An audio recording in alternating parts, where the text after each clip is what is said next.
Welcome back to Rollin with Olan. I'm Jeff Olan, your host.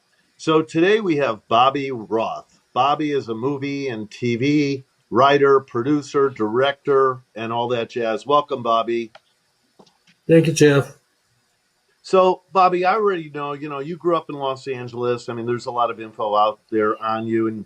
And you grew up in Los Angeles. You studied at UC Berkeley, USC, UCLA. Maybe you could go just start a little bit, give us a little bit of, I mean, you had a lot of college, a lot of studying. And can you tell us a little bit about your early years? Yeah, I think like a number of people, especially in my era, I was a bit lost as to direction my life should take. And I think there was this expectation that I would go into my dad's floor covering business, which is how I entered college. But there was too much going on. I entered college in 1968, 69. The anti-war movement was very much in ramping up, and also free love. Uh, there was just too much going on to go into the floor covering business. And I was taken. I had not been a good student in high school, and when I got into college, something clicked, and I really loved college, so I stayed for a very long time and went to different schools studying philosophy, Slavic literature, creative writing, and ultimately landing at USC Film School, and decided that I wanted to.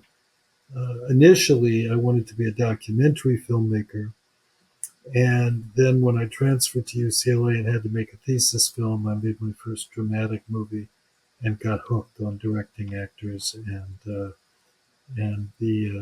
fiction genre. So I never looked back, and I never made a documentary until 2 years ago.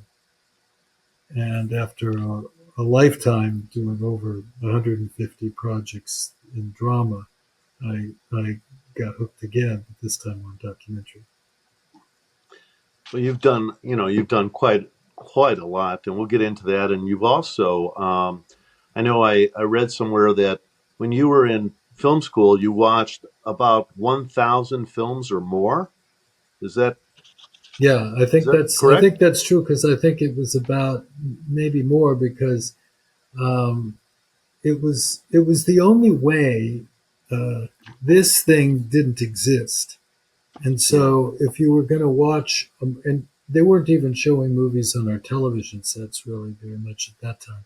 So you went to the cinema and you sat in a room in the dark with a big screen and other people, and you gave your full attention to a movie. And the archive at UCLA was great. And so I would go there every day and watch one or two films every day that I wasn't in production.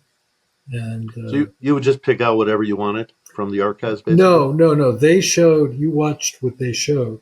I got you. So they showed two films every day, 35 Mm, millimeter prints and pristine prints. I know because I had to give them my master's thesis.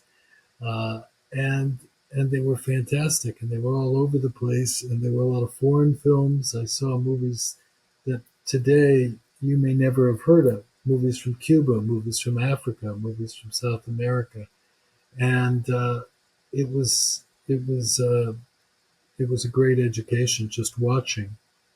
And now I go back and look at these movies today, and they hold up. There, there's just great stuff there. Yeah, it's a different time back then too, and just so much going on. And you gave us a little bit about how you started out. I just want to let the audience know that um, you and I go way back, and you this may surprise you, but I did a movie with you in 1990 called Rainbow Drive. It was with Sally Pearl, who was the background casting director, and I was working with her at the time, and that's how I learned. I got into the industry as casting after I did a little, about 10 years in acting. But we worked together also in the 90s. I cast extras for you on The Inheritance, which was in 1997. Tell Me No Secrets. Then in 2002. See, I'm giving you a little walk down memory lane here. 2002, Dancing at the Harvest Moon with the great Jacqueline Bisset. We worked on that together, and others, including Numbers, Grey's Anatomy, and so on. So we've done a lot. Well, in the early years, but we've stayed in touch, and obviously, Facebook now and everything else. Certain people really are our Facebook friends, and you've been one of them. And I really appreciate everything you've done and everything you put out there. And I follow you, and I just I'm very thrilled to have you here and to talk about your projects and what you're doing. And I'd like to just dive into the early 80s. So, first of all, you've been between television movies and feature films, you've been writing, directing, producing. In the early 80s, you had an overall deal. Can you tell us about this? It was an overall deal to write, produce, and direct. Now, let me bring back your memory to Universal Studios. You created the series The Insiders for Yeah, ABC. I mean, I had a deal. It's amazing how friends stay in your life. I had a friend that I knew all the way back to grammar school and to high school, and we were also at Berkeley at the same time, named Jordan Kerner, and yes, he's just a great man. And I saw him last week. In fact, he's just one of those guys who uh, does what he says he's going to do and stands up for people that he believes in. And he was instrumental in getting that deal for me. He started out at Universal TV and then moved to ABC and ultimately became an independent producer and has just done big, big time. mostly big epic films, both in animation and live action, but mainly movies for kids. Things like Clifford the Big Red Dog and Charlotte's Web, and just has a. But he's one of those people, and they're kind of two kinds of people in Hollywood. There are people who really support their friends, and there are people who think that it's not enough to succeed. Your friends have to fail, and Jordan is the former. I mean, he's and to this day he's just been positive and supportive. Yeah, he's always been there for you, and up until the current time, like you said, you just saw him, and we're going to get into him. And I know he was, he's been in, he's in your new doc, which we're going to talk about, and he is really, I mean, he's had quite the career. So if anybody doesn't know him, look him up. But that was a big thing for you back then, right? I mean, that was the early days, and I mean, you've gone on to do so much more. And 1984, you hit it big with the film Heartbreakers with Peter Coyote. Tell us about that, Bobby. Yeah, it's. I think it's a good story for people to sometimes get discouraged to know that I made a movie a couple years before that was kind of a complete bust, and and I was down, and it was the first job I had been hired on by Anthony Quinn. It was a movie that was initially called Mystique, and later had several other titles, but it just landed me nowhere. And so I was back to square one, and I wrote a very personal movie, which is kind of where my life has always been, writing about personal things. Um, and I wrote this story about two friends, and they were both pieces of my own character. And Peter Coyote played one, Nick Mancuso played the other one. And even to this day, I mean, we showed it 2 years ago. Quentin Tarantino has the Beverly Cinema, and they brought the film back after 40 years, and it played over a weekend, and it was just great to see a movie that you made like that hold up and reach a new audience, and especially because it was such a uh, it was an out there movie. There was a lot of it was rated X initially, and it was very heartening to see that people really still respected the movie and still enjoyed the movie. It's pretty amazing, especially after all those years, like you said, for the movie to come back. And be playing, and everybody is just loving it as much as it was so many years prior. Or like you said, I mean, you had a little bit of problems in the earlier years with it, but still, it's one of those movies that holds up, and that's always nice. Now, did I read somewhere that you worked with Julia Roberts on her first movie? Yeah, no, the movie I did right after Heartbreakers in 1986 was called Baja, Oklahoma, and it featured Peter Coyote again as the male lead and Leslie Ann Warren as the female lead, and I needed someone to play Leslie Ann's daughter, and ironically, I couldn't get my first choice, so I took a chance on this girl who just sent a casting tape. You of all people know how this goes. It was a black and white 3/4 cassette with a scene on it. She had no work. She was 18 years old, and I didn't know anything about her, but I hired her, and I can tell you this story that we were in Texas shooting the movie, and her first day, um, she had a scene, and Peter Coyote was in the scene, and so was Leslie Ann. And I thought it went okay. And the next day, I'm looking at dailies because in those days we used to get a cassette sent to us the next day, and I'm watching the scene, and it looks entirely different. And she just jumps off the screen. And Peter was staying in the same hotel, so I called him. I said, "You got to come look at this."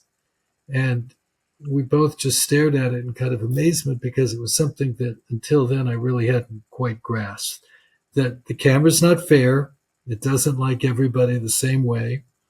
Sometimes you can be right there on the set with them and not see what the camera's seeing. And then in those days, we would have to wait because they didn't even have video assist. And the next day you look at it on film and you say, my God, this camera loves this girl. And that was our experience with Julia. Wow. So did you looked at her and you said, unbelievable. Were you like also saying to yourself, like, this girl's going to make it? Yeah, I don't know that I cared about those things in those days, but Ray Stark, who was my producer on that movie, did think of those things and cast her in his next movie, which was Steel Magnolias, and she won an Oscar. So it didn't take long to find out that we were right, that she really did have something special. Yeah, nice follow up, right? Yeah. Yeah. Well, I want to let the audience know that you've been doing this for a long time. As we said earlier, you've directed so many different shows. You've directed episodes of Lost, Prison Break, which is back out again. Hawaii Five O, Criminal Minds, MacGyver, The Mentalist, so many others. I mean, just look at Bobby's IMDb page. And you also did Flash Forward, which we're going to do that right now. We're going to flash forward a little bit. But, you've been involved with TV and movies. And I know with movies, you do a lot of self-financing on your own. Is there a reason behind that? It started in earnest in 1998. My dad passed away, and that for most men, that's a very important moment where you have to assess yourself and your father. And he left me a little money, and so I made a movie. And right at that time, there was a movement that came out of Scandinavia, mainly I think Denmark, called Dogma '88, and it was an approach to filmmaking with no artifice, no extraneous, no score, no extraneous lighting. Um, Everything had to be kind of realistic. And so I thought that was an interesting approach. And so I made this personal movie called Jack the Dog, in my own kind of dogma, and made it for I think the total cost, and it was a feature film with some pretty good actors. Peter Coyote was in it, of course, and Nestor Carbonell played the lead, and we made it for $65,000 for feature film, and it got accepted to Sundance, and since that time, I loved, even though it was my own money, and I never made any money with it. I followed it up 2 years later with Manhood, which was made the same way with John Ritter and Jenny Garofalo, and the same other Nestor was in it again. It was kind of a sequel, And I've done three more. I did Berkeley that way, and I did a movie called Pearl, which Hmm. unfortunately was finished the month the pandemic hit, and so Right. it had not the life that we wanted the film to have. But in all these cases, I just like the freedom to tell the story that I wanted to tell, and now I'm doing it with documentaries and enjoying that.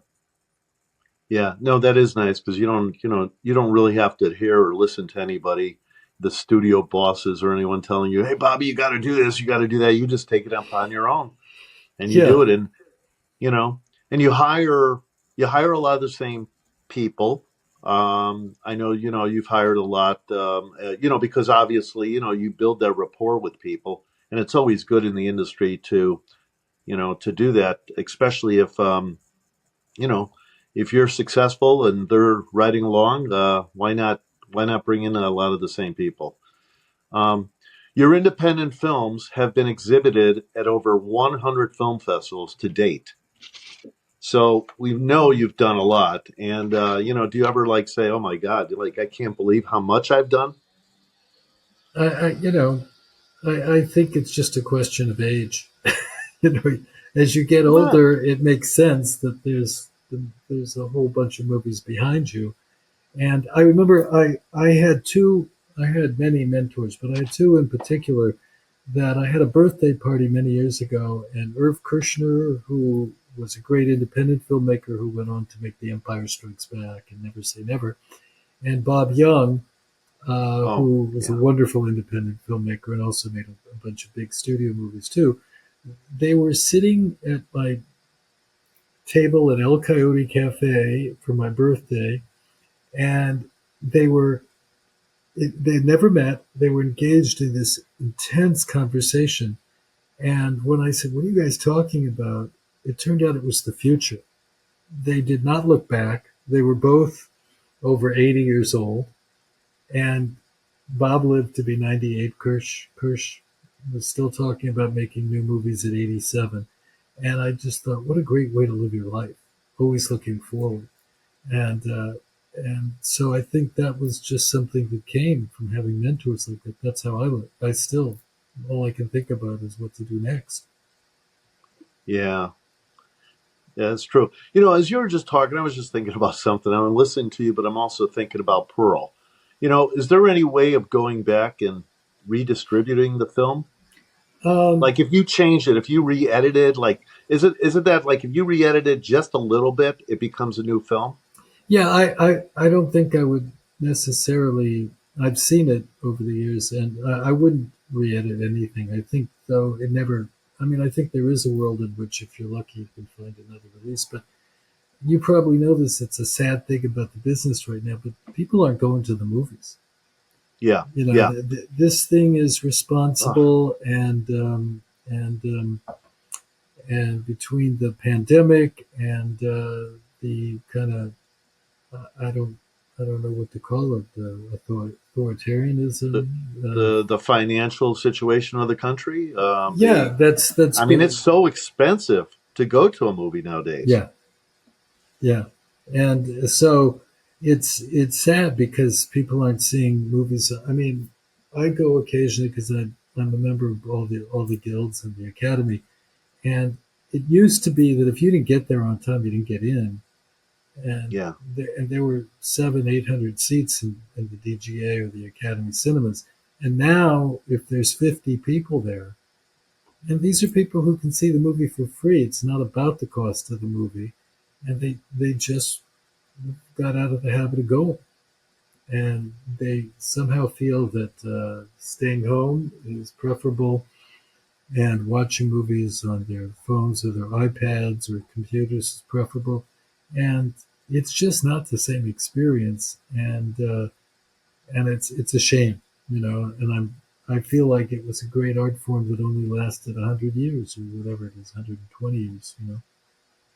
yeah. It is a shame, and now with like verticals coming and everything else, it's like and like I said, the cost factor. You take a family of four, and it's going to cost $150 easily between the tickets, the popcorn, the drinks, the maybe dinner ahead of time, and what have you. It's insane. Yeah. So what And do you think? I Do you don't. think we'll ever get back to that at all, or I'm sad because I have a son who's a filmmaker, and I'm proud of Nick? him, Nick. And oh, that's right. You probably know Nick. He was in so many of those movies that we talked about. Yeah, But it's a different world, and he's made progress as both a writer and a filmmaker. But to make a living, he's teaching film at Cal State Northridge now, and he's a great teacher too. But I mean, it's tough to. He's got two kids, and he's trying to support a family of four on a teacher's wage, and it's tough. It's yeah, it's it's a much tougher, I think, world that he's coming into, and the kids today are coming into, than the one that we grew up in. You know. yeah. It's unfortunate, but I mean, you've had such a great career, and I think back to like my career and just working in the industry and the good years, the really good years that I had, from, starting with, you mentioned Quentin earlier. I don't know if you know that I worked with him. That's why I have Pulp Fiction back here. I'm not really just putting it there. My audience knows that. But, all those years and working in so many different television shows and movies, and those were just great years. And going to the movie theater felt like something to go see that stuff. And now, I mean, it's just it is different. It's a lot different. But, you know, you it's harder and things are harder. And speaking of harder, let can we talk about you going into a war zone?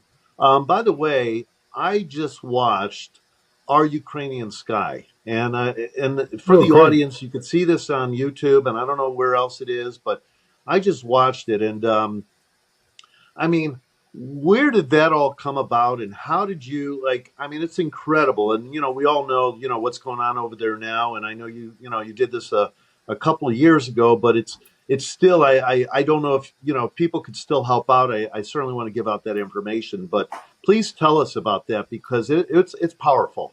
I met a guy about just about 2 years ago that I had known a little bit, just an acquaintance. And you know how you say, "What have you been doing?" And he said, "Well, I bought an ambulance and drove it from London to Ukraine to donate it to the resistance." And whatever, wherever I was at that moment, I said, "Wow, I would do that." And the next thing I knew, I did. I didn't buy I didn't buy a vehicle because I didn't have this guy's money, but I went to participate in the way that you can, and so I drove an SUV from London in a caravan with two other vehicles.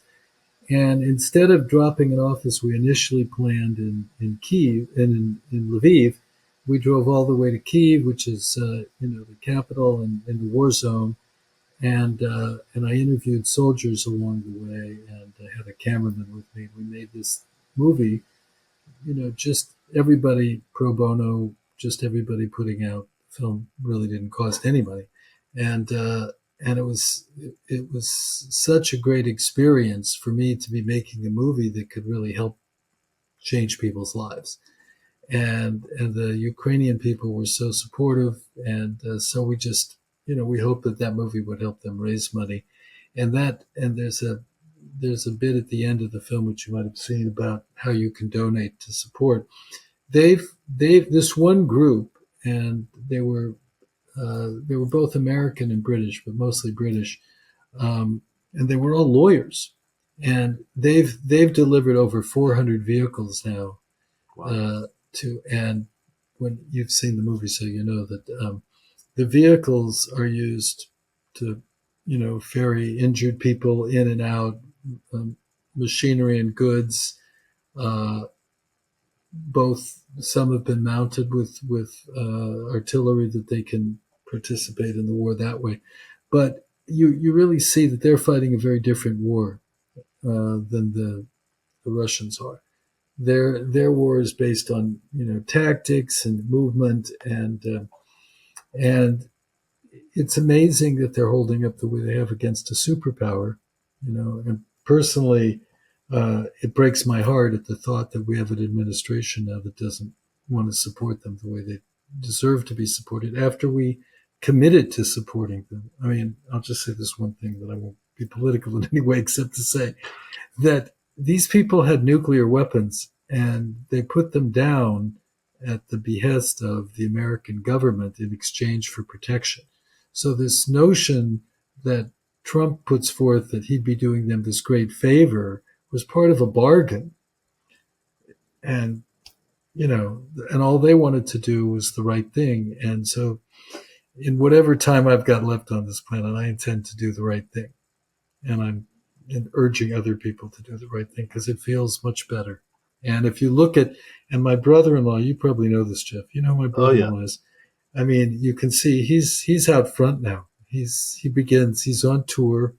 My brother-in-law is Bruce Springsteen, and he's on tour doing 16 shows in Europe right now. And every show features a real discussion and a real indictment of the administration because we're in danger of losing everything that all the freedoms we've enjoyed over the years. And so I just have to say that Yeah. I'm really No, proud of him. look, yeah, I agree with you wholeheartedly on all of that. It's really very sad, and you know what this group is doing. Credit to all of them and to you, sir, because just to go in there and go into Ukraine as a filmmaker, documentarian, and showing this, it's really incredible. And I was watching it, and I'm not going to give anything away, but really everybody needs to check it out. It's incredible, and the ups and the downs, and the camaraderie between everybody. And it's obviously not all good, but it's wonderful that you did that. And and so they could go to YouTube and I guess find out how to help. Or is there any kind of website or anything that you know of? Yeah. There's a what do you call those things that everybody looks at the end of? You can scan with your phone how to help Okay, on the good, end of good. at the end of the movie. Did But you it's get? called Our Ukrainian Sky, everybody. Yeah. And, talking about your brother in law, I was going to get into that just a little bit. As Bobby mentioned, and maybe you guys didn't actually hear, but his brother in law is the boss of bosses, Bruce Springsteen. And he's definitely been out there in the forefront. And, thank him for that as well. And, you know, um, it's pretty incredible. And it's pretty incredible for you to have a boss like that. Yeah. But he loves your stuff. You love his stuff, and it's really an incredible relationship. I actually met Bruce. God, I think it's close to 40 years ago. No, it's more than 40 years ago. It's 42 years ago, and everybody assumes that I met him through my marriage to his sister, but actually I met his sister through my friendship with Bruce. I lived next door to him for many years when we were both married to other people, and just have remained friends over the years. So, um, but but a lot of it just comes from appreciating not just the music but the person. Yeah, yeah. And your wife was a actress for a long time. Does she still do that? No, no, No. she really gave it up quite young and became a photographer, and she's an amazing photographer. You can see her stuff at PamelaSpringsteen.com and her photos. She her most commercial stuff is what you call celebrity portraiture, and she shot besides her brother, she shot everybody from Willie Nelson to Ice Cube to Keith Richards to Amelia. I mean, she's a very well known photographer, and and she's traveling with Bruce, doing his social media and shooting short movies that I really appreciate. Oh, that's great. I love that. I love that. And I also I want to congratulate you. I know it's been a little bit now, but congratulations on becoming a grandfather. Um, and uh, I want to talk about Good Men. And thank you. I watched. It was incredible. It's unbelievable. And when we get into it, I just want to tell people about this. It's an incredible film. You have to see it.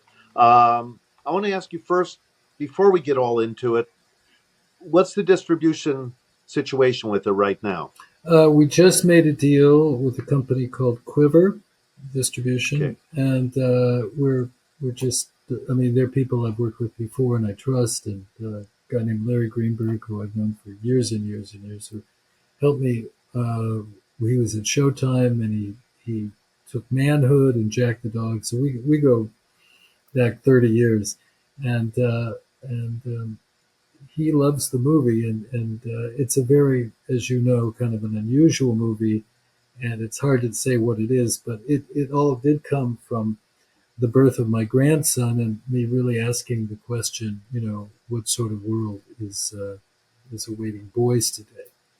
And it's funny, it's a topic that almost everyone close to me said, "Don't make this movie," Hmm. because they thought it's just not the right time. Hmm. And that's why I made the movie, because if you tell me not to do something, I'm often going to do it. Well, not, I'm glad. not to my credit always, but I'm so glad you did. I mean, it really pulls at the heartstrings. Any of us that all of us are involved with this movie somehow. You said somewhere the movie led you, and again, for the audience, it is called Good Men. It is called Good Men. So watch for it. Everybody should see it. But can you tell us a little bit more about it? I mean, some of the and first of all, let me just tell the audience, because I know you'll go into this a little bit, but you know, Bobby put in, I'm not going to mention names, but Bobby put in attorneys, photographers, educators, composers, cardiologists, actors, authors, musicians, filmmakers, and more. And now, sir, please tell us about this, because it really was, it's incredible. you know, uh, I think everything was inspired initially from Our Ukrainian Sky, because I went to school to become a documentary filmmaker and never made documentaries. And I had such a good experience on that movie that I wanted. And the other thing, and I say this to people like me, movies have gotten so expensive to make, and so very few people get to make real, movies. And the thing that I liked about the notion of these projects is you could get your friends together and make something that could be valuable.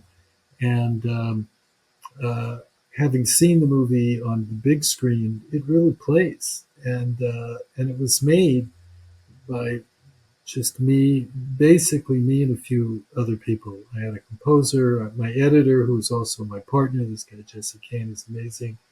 And then friends who I worked with, Lon Bender, who created Sound Deluxe and owned Encore Video, who's now retired, but he does sound for me on these movies.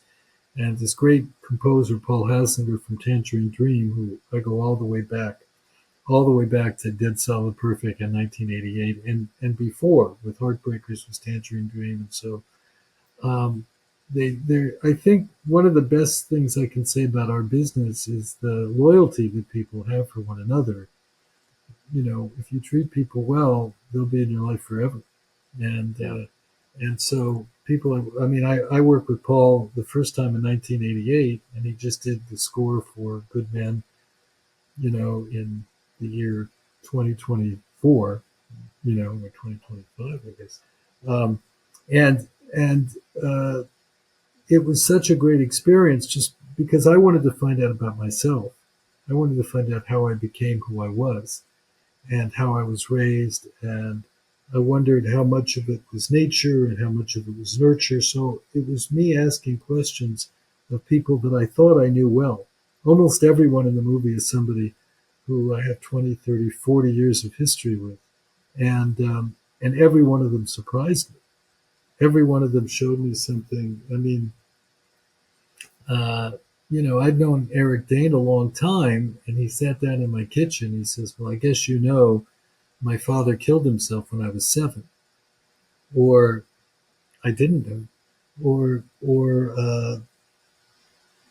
Barry Jossen, who's the head of Lifetime Pictures, who went on and was quite candid about his mother and father and the home he grew up in. And when I finished the movie, there are 41 people on camera in the movie.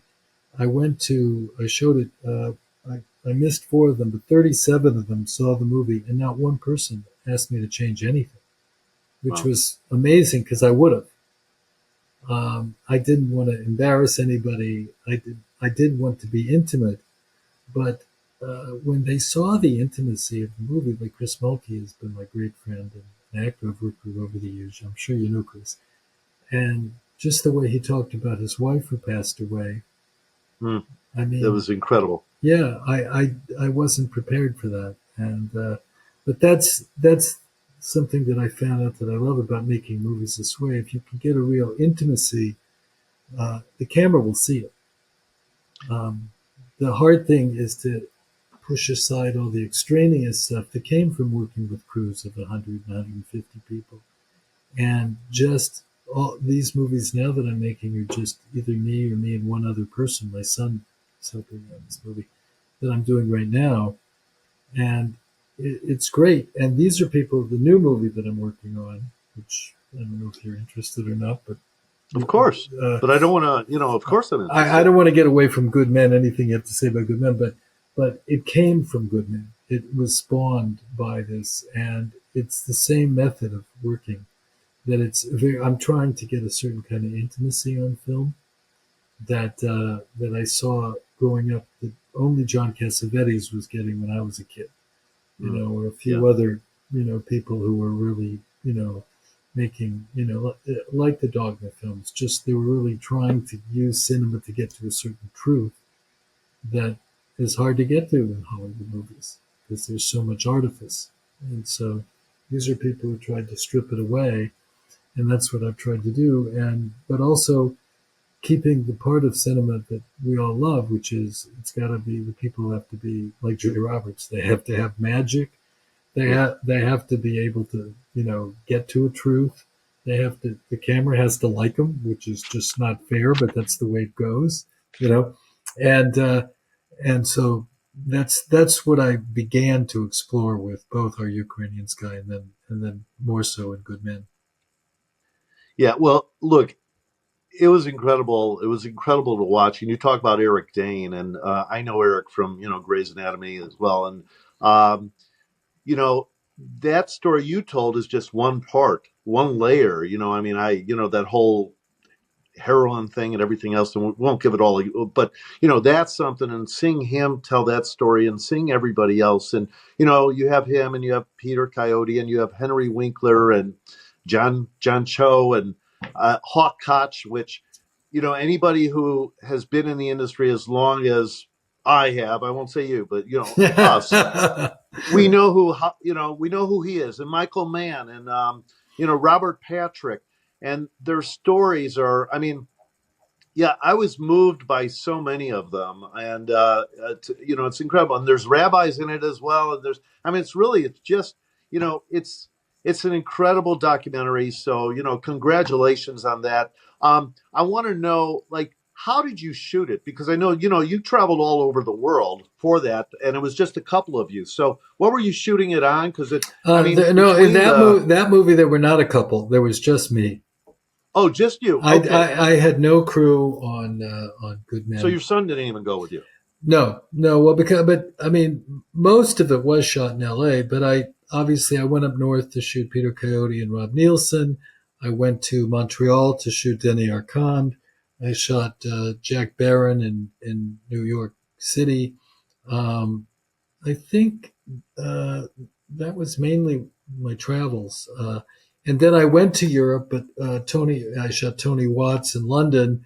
But what I found out about doing movies this way is because you start the movie with just questions, right? Mm-hmm. Mm-hmm. And that some interviews you do are good interviews. Like I have a friend Jordan Feldman in Paris who I interviewed, and for a long time he was in the movie, and then as I cut it down to the length that it ended up being, because I'm kind of against very long movies unless they're epics. And so when I had a target of 90 minutes, and the film is 91 minutes, a lot of people just fell by the wayside, and it wasn't because they weren't interesting. It just was. It's a real challenge when you don't have a script like we're used to having as either an actor or a director, and you're just interviewing people, and then you start cutting. And I cut that movie for nearly a year. Um, some people just don't fit. They could be Yeah. great or they could be fascinating, but they didn't. They had to fit with each other, and it was kind of like magic. So I had some great people. Peter Medic, who's a wonderful film director himself. Uh, Very interesting interview, very interesting discussion of his childhood in Europe during the rise of Hitler, and he's not in the movie because Mm-hmm. it just didn't mesh, you know. Yeah, but the ones that are, I mean, you hit it really well. I mean, the stories are, like I said, they're really grappling. I mean, I would listen to them, and and it's interesting to hear people like that, and hear them really go deep into the stories about how they, basically, came to be, and who they are, and who their family, and this and that and whatever. And so, I mean, the way you did it, I mean, congratulations. It's really great, and I highly recommend it for everyone to not walk but run, or watch it wherever you can. I'm sure it'll be all over the place, in due time. You Thank you. know, so that's incredible. And again, those are, to see those types of films, it makes people talk, and it makes them really say, hey, this is this isn't something that is normally talked about. And so to get all of these people to open up is pretty incredible. You know, the best experience. I've always felt this, but I don't know that I lived it as much as I felt it. Was that a film isn't finished until you see it with its audience, and as a Hmm. filmmaker, that's where you complete the process. And so with Good Man, I submitted it to a number of film festivals and really pretty much all over the country. I started with Mill Valley in Northern California. I went to Florida, to Fort Lauderdale. We screened it in the Midwest, initially at the Twin Cities Film Festival. And then I went back myself to Beloit, Wisconsin, which is a Hmm. place I had never thought I was going to be, but the people were amazing. And all of the screenings, for me, the highlights were the Q&As because now you get to see the impact your movie has on other people and strangers and people from very different backgrounds. I mean, I'm a Jewish guy from Los Angeles, and I'm showing the film to a group of Gentiles in I don't know how to put it in Wisconsin, in Beloit, Wisconsin, and you really strip away all the artifice, and you see that we really are the same. The people were very moved in telling me about their fathers and mothers, and telling me about their sexuality and what they think about the world today. And it was what we loved cinema for. It's got this wonderful healing and bonding uh, capacities built into it, and so that's all I want to do now. That's kind of Yeah, finding my way. yeah. No, I think you found your way already, but it's wonderful, and it's not just about guys. I mean, the women, plenty of women are talking about their stories as well, and it's really good, and really well done, well put together. Um, so let me just. We don't have a lot of time left. I mean, I get you for a certain amount of time, and I love the fact that you're doing this for me. Do you still teach your master class? It's funny you ask that because not the way I used to, but like I'm taking good men to Orlando, to the Orlando Film Festival, and it's on the campus of an all-black college. And so I thought this is great for me because I get to see my film with a different audience. And they also asked me if I would do a master class that weekend. It's 3 weeks, and and I did it in Beloit too. And I I don't really get that. There's a great Yiddish word called nachas, which is pleasure at the happiness I of know it. others. I figured you might, and and I don't get the same nachas from teaching that I did. I taught for a That you long did. time at both. Yeah. I taught at USC recently, and before that, I taught 11 years in a row at Art Center, and I taught at ECAR in Paris, but it's great just to be able to expose people to another way of looking at film, and it's funny because you know this more than anybody. I have a whole part of it is on casting because as a filmmaker, as a director, I think casting really is the most important element. If you don't get the casting right, there's almost no reason to make the movie. And there's only two real elements of the film that matter that way. One is writing, and the other is casting. And so I'll go to this festival, and I will be armed with my master class, and I'll ask people, what's important to you, and then we talk about it. I'll talk about it for an hour. Yeah. Well, it's not like you have to brush up on anything. I think you know all the pretty much all the answers. Um, it's I try to draw on what I learned, because I'm sure this is true of you too. Actors taught me a lot. Yeah. Working with them and realizing that everybody is an individual and that you can't just approach every actor the same way. The best way to direct, I think, is to have an understanding of what this person before you needs to help them, and then to find a way to in dialogue, get the best from them.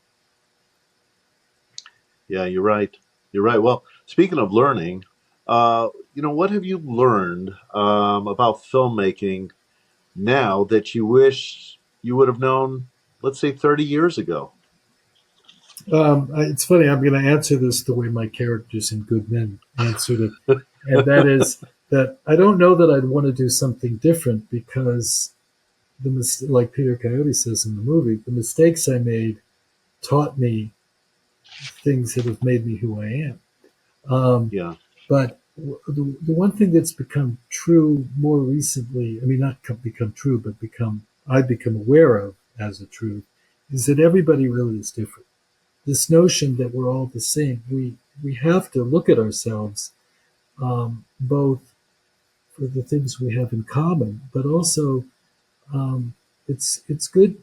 I think the most important thing I've learned is to have a certain knowledge of yourself, and that's why I'm always on a voyage to figure out why do I come out this way? Why did I choose to marry this person or not be with this person? Or what did I say to my children that always can be rethought? But how did I bring them up, and how was I brought up? And the individuality of it all is what's fascinating to me. The fact that you and I have infinite differences, and Mm.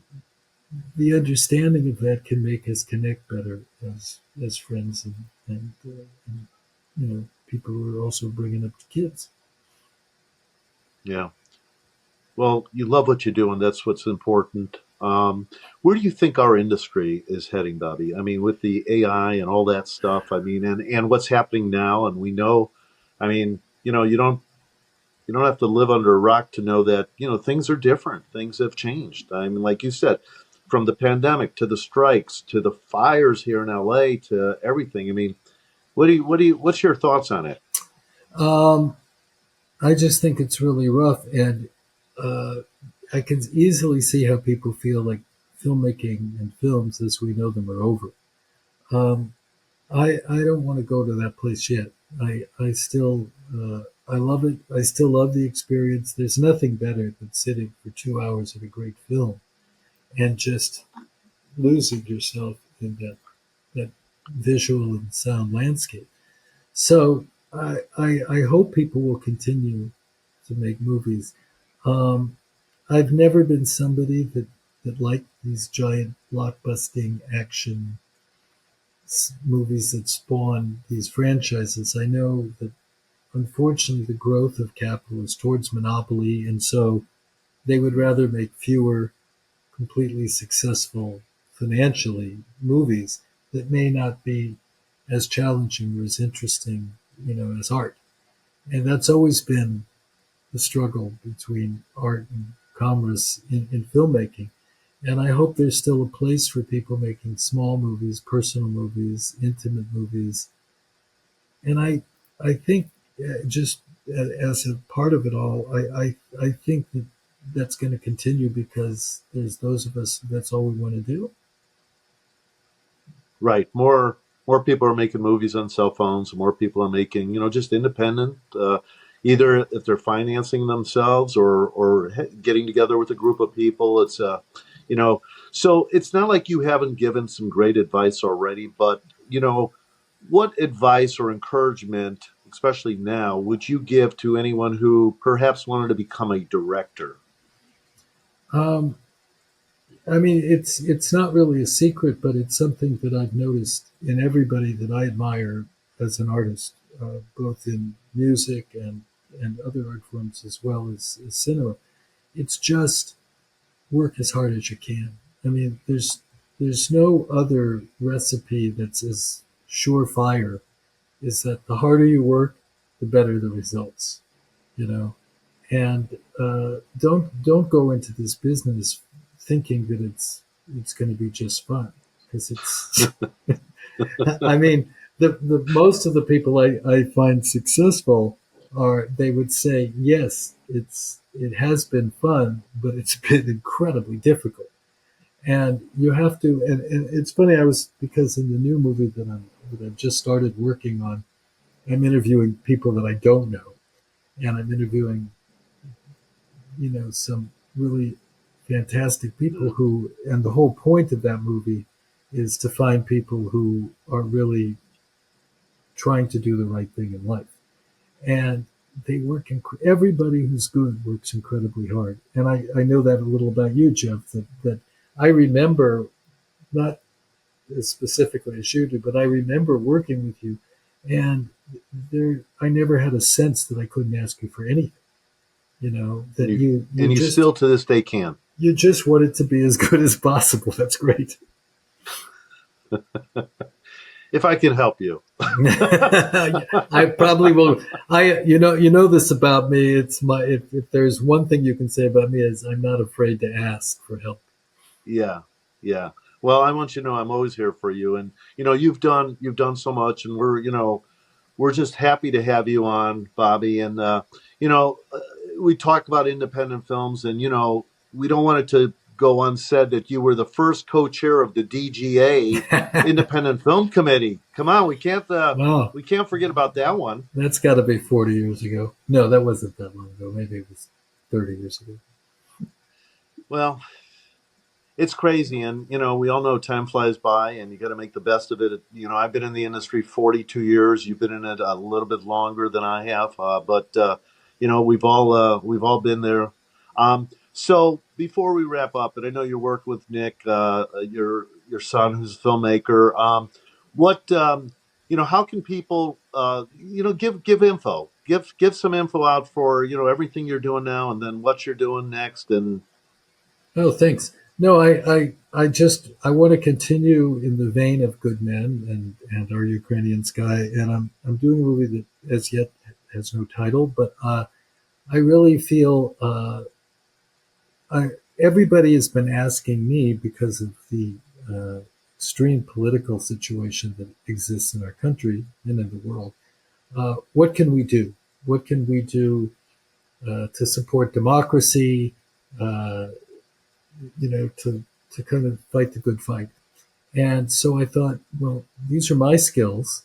I'm gonna make a movie trying to both identify and celebrate people who do the right thing, people who have lived their lives as environmentalists or fighting for civil rights Hmm. or fighting for gender diversity and gender rights and gay marriage and women's right to choose. And there's so many wonderful people in this world, and I just want to celebrate them. And it's funny. I'll just tell you this one thing. Last night, and I don't know who I'm going to get to be in this movie because I don't. These are not like in Good Men. I called up my friends. Right. I'm trying. So last night I went to this. I think it was a fundraiser, but for me, it was an attempt to cast one of the interviewees because that's what I'm doing, right? Sometimes you have to do that. Yeah. Yeah, no, and to see and I met this remarkable young guy named David Hogg, who you might know because Hmm. he's Oh a yeah. he's a Yeah. he's a he's Very a gun rights democracy. and Yeah.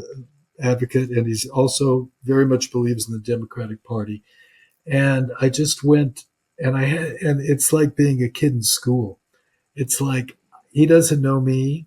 I have to go up to him and make my because I want him to be in my movie. And I had a whole thing, and I thought about it, and I listened to him, and I to this day, I mean, at this moment, I don't know. He seemed to respond a little, and I wrote him a whole letter, which I just was able to hand him at this thing. But there's something kind of exciting about being back to the place you were when you were 28. And I Yes. approached Rita Moreno to be in The Boss's Son. And I went to a game show and waited outside Hollywood Squares to hand her a screenplay. And I was this young guy, and she was already had won an Oscar, and she read the script and did the movie. And so I'm back there, and I like being back here. It's I've already gotten a number of people who are my friends I've interviewed for this film, but I think it's going to be great. And I'm going to Washington in July to. I've been using every finagling piece of my history to get people to talk to me and be in this movie. So I hope I'll be back here maybe 8 to 10 months from now telling you how that movie came to be. I look forward to it, and I am certain it'll happen. And I'm certain you'll get the people. And I just want to say that you know we are all here for a short time. We all know that, and to live our lives, whatever it is that we want to do, we should be able to do that. And we are in this great democracy, and we have to keep it that way. We have to just be the best we can be. Get up every day. I know you are. I am. I'm very grateful for every morning that I wake up, and I'm grateful for every person in my audience. I'm just grateful to be doing this podcast and bringing these great shows to you and people like Bobby Roth. Bobby, I want to thank you so much for coming on Rollin with Olan. No, thank you. That's I all we're really, looking for is just a connection. So that was great. absolutely, absolutely, and I we will do it again. So thank you very much for coming on, and thank you everybody again for Rolling with Olan, and we'll see you on the next one.